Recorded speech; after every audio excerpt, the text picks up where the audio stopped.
গাই একটা আছিল জার্সি গাই, তো এটা সকালবেলা বাচ্চা দিছে। আমি ডাক্তারের প্রথম ফোন করছি হসপিটালে, ডাক্তার আইছে, আইয়া বাচ্চাটা প্রসব হয়েছে। ওখানে দেখা যায় 2টা মাথা, আর এমনি সব সুস্থ আছে।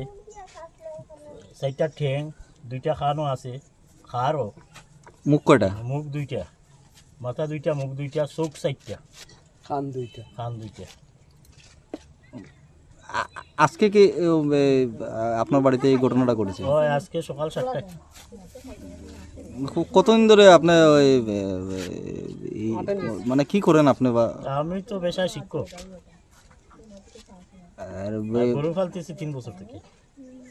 এই প্রথমবার আপনার বাসাতে হয়েছে? ওই প্রথমবার, এরকম আমি আর দেখছি না। দেখতে পেলাম আপনার বাড়িতে মানে আম জনতার অনেক ওই, ভিড়। অনেক ভিড়। এখন কি করবেন আপনি মনস্থ করেছেন? এটা তো পালমু, গরু পালি, আর আমি পালমু, বাচ্চাটা পালমু। আপনার নাম কি? সঞ্জয় কুমার নাথ।